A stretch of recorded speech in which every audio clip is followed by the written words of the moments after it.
Hello, my name is Christy Myers, and as the new Artistic Director of Township Classics, I want to thank you for tuning into our first online concert. COVID has certainly put a wrench in plans for live music everywhere, but I felt it was important to connect with you, both our loyal audience and those who are checking out Township Classics for the first time. I'm taking over this role from Gwen Thompson-Robinow, who started the series 6 years ago at the English Inn. So you know, Gwen and I go way back. She was my violin teacher in the 1990s in Vancouver. She's my good friend, and she's invited me to play here several times. I've been an Esquimalt resident since 2007, and so I'm only happy to encourage this kind of musical experience here in Esquimalt. It is my pleasure to feature Gwen and Robert Holliston on this first concert as a celebration of Gwen's commitment, her drive and her vision for Township Classics. She's also the brains behind the Youth Mentorship Program, an initiative for musical teens that provides scholarships for lessons, opportunities to attend a variety of concerts, and one-on-one mentoring with professional musicians. There will be an interview with Gwen about the Youth Mentorship Program halfway through this concert. I'd like to say a big thank you to Maureen and the whole board of the Township Community Arts Council for all their support in getting these concerts off the ground. I'd also like to thank the Wardroom for providing space for us to record, and thanks to BC Arts Council for their help in this pivot to an online format. Before we get started, I'd like to ask you to consider making a donation in lieu of ticket admission. I felt it was important to offer this concert free of charge so it was accessible to more eyes and ears. But Township Classics is the main fundraiser for the Youth Mentorship Program, and your contribution allows us to offer this great program to more teens. You can find a link to donate below or by visiting www.townshiparts.org. So, sit back on your comfy couch, maybe with a drink in hand, and enjoy the concert. Robert is going to introduce the works on this program. Thank you. Hello everybody, and thank you so much for joining us here at the Wardroom, even if you are joining us only virtually. Gwen and I are going to begin our program with a sonata by the 18th century French composer Jean-Marie Leclair. Now, one of the outstanding things that we found out about Leclair while we were looking up his biography was that he was murdered roughly at the age of 67. And since as a piece of biographical data that is pretty hard to top, so I'm going to tell you what a sonata is, because many people have actually asked me where the word comes from. It derives from the Latin verb sonare, which simply means to sound as opposed to sing.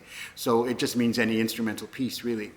And the sonata is, of course, a very Italian phenomenon, particularly during the Baroque period. So Leclair's piece is not absolutely typical of French Baroque music, at least not in terms of its organization and its genre. So what you're going to hear is a fairly typical sonata of this 18th century, in that there's a slow movement and then a fast one, and then another slow movement and then a concluding fast one. And the slow movements will often sound a little bit like arias, and the faster ones like dances. And in fact, the concluding movement is called a tambourin. So if you have a tambourine lying around the house, please get it out now, and when we get to the fourth movement, play away for your own pleasure. So the sonata in D major by Jean-Marie Leclair.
We're going to continue our program with a sonata by Ludwig van Beethoven, who was not murdered, as it turns out. And this sonata was composed in 1802, which was a quite momentous year in Beethoven's life. It was during this, the summer of 1802 that he realized that what was an inconvenient hearing problem was actually going to just get worse and remain chronic. And he actually contemplated suicide during the summer of 1802. He was visiting what was then a kind of little village outside of Vienna called Heiligenstadt, and he wrote a lengthy letter to be opened by either of his brothers after his death.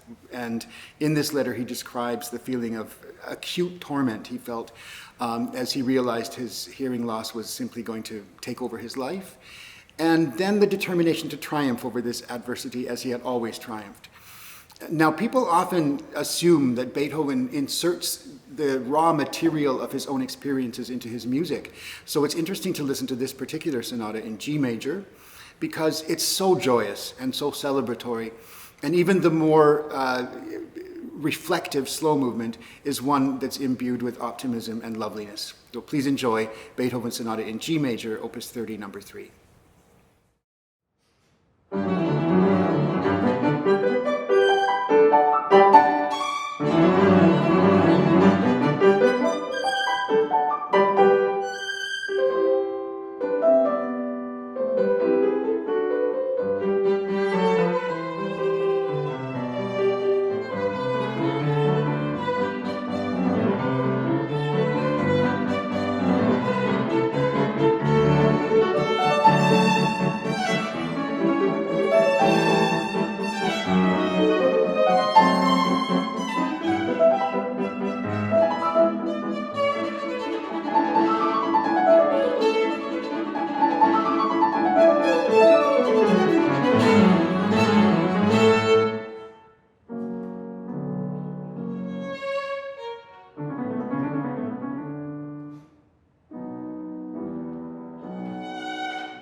Gwen Thompson-Robinow, a member of the Order of Canada, is an internationally acclaimed violinist, teacher, and pedagogue. Born in Winnipeg, she studied with the great Joseph Gingold and Jascha Heifetz in the United States before settling in Vancouver with her husband Oliver in the mid-1970s. She was an active chamber musician, soloist, and taught a generation of violinists there who play and teach all over the world. She retired to Esquimalt in 2006, but kept busy writing a fantastic pedagogy book, teaching and giving master classes, as well as starting both Township Classics and the Youth Mentorship Program. Now, stepping back from the organization of these two programs, I asked Anna Schill to interview her about why she started this initiative for musical teens here in Victoria.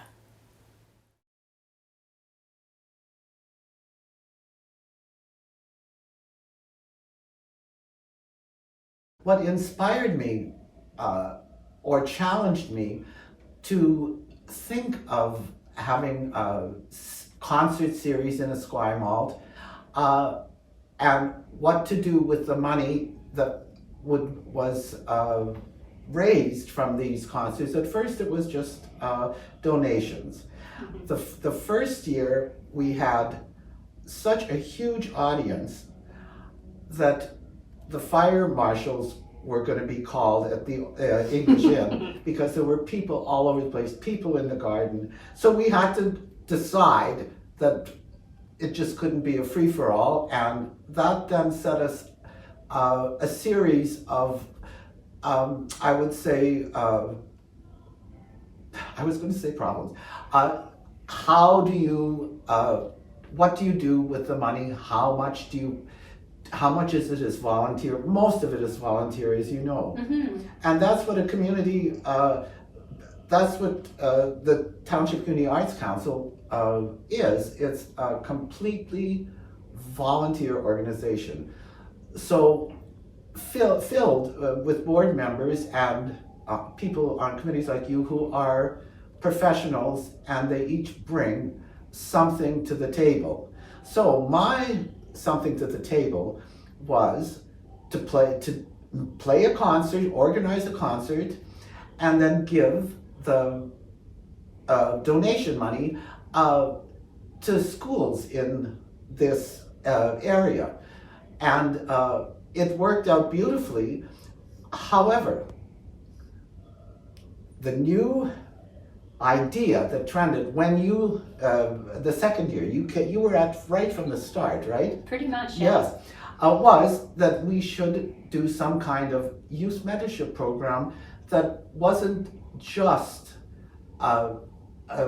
heavy in helping the schools, but more looking at individuals in the schools, in the music programs, some of whom are curious, some of them who just want to know about music, some who are talented, some who can't afford private lessons. And that's how these two things evolved. Playing concerts, raising money, supporting community.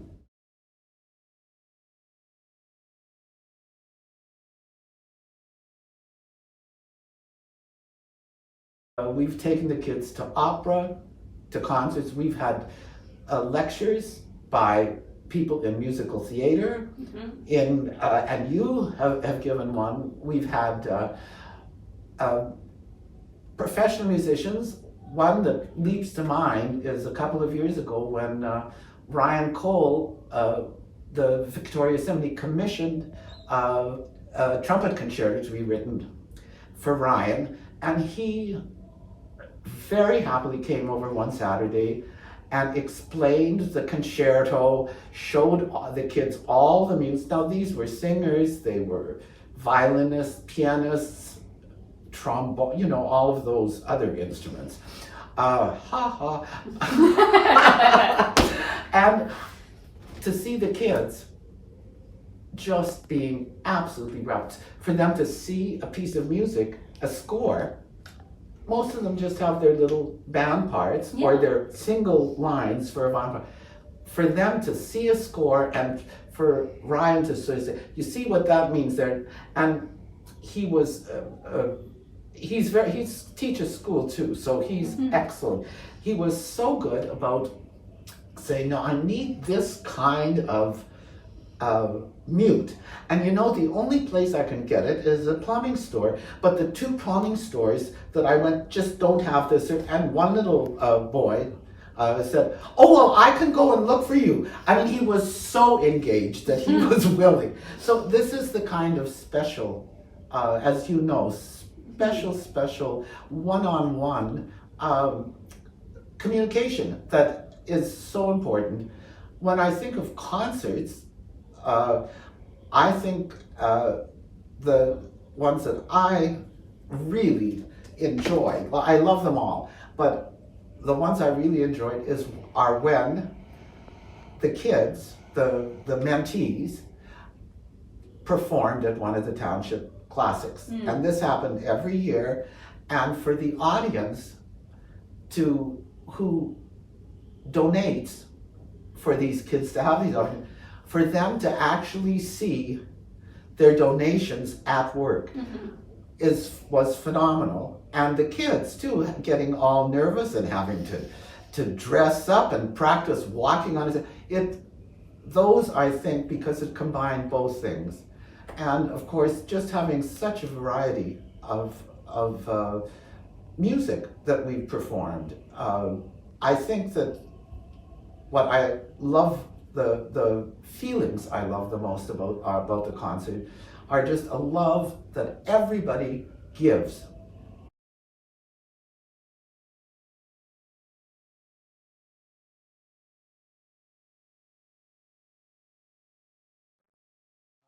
Originally, when I thought this one concert, there happened to be living in Esquimalt Christy Myers, who's associate concertmaster or assistant, I'm sorry, I can't remember which, but that's all right, of the symphony, of the Victoria Symphony. She's an integral part of Victoria Baroque, Indeed. Vancouver Baroque. Brian Yoon, who lived above Panago's Pizza, and he is principal cellist, and Joanna Hood lives 2 doors down from me, and she's the violist of the Lafayette Quartet and on faculty. And we had a string quartet of the highest quality, even if I do say so myself, right here. There you go. It was brilliant to listen to and to hear you all. Well, thank you so much.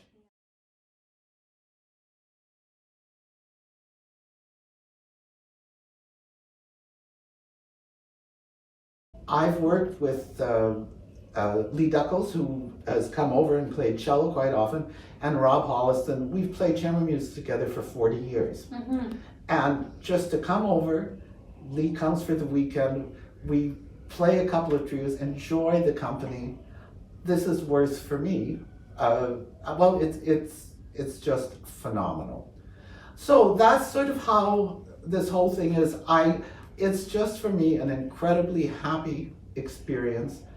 I'm thrilled that the Township Community Arts Council and their board members supported these 2 ventures with all of their hearts and so much of their time.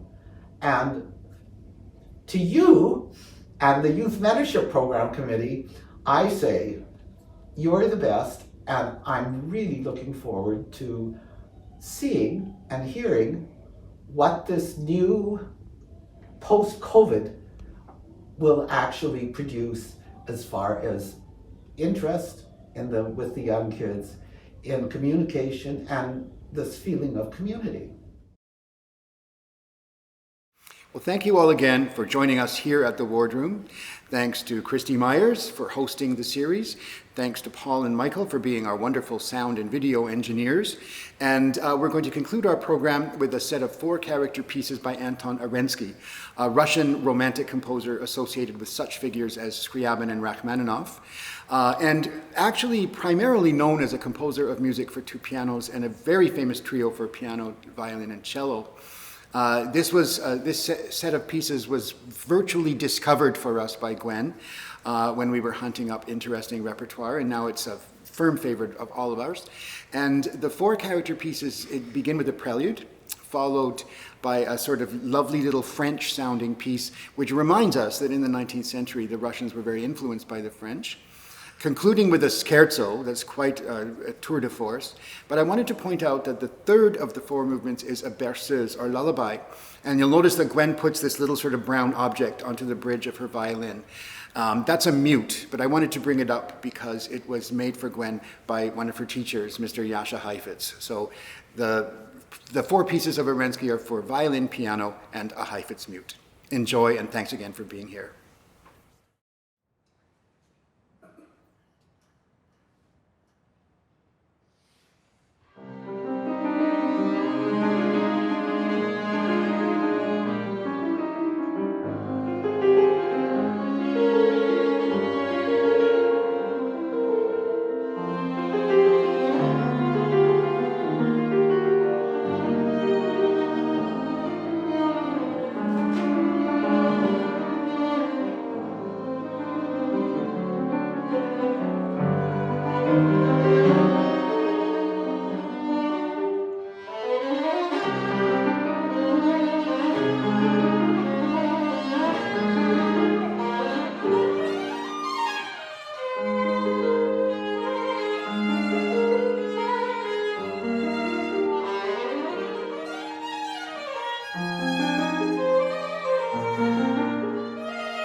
Thank you.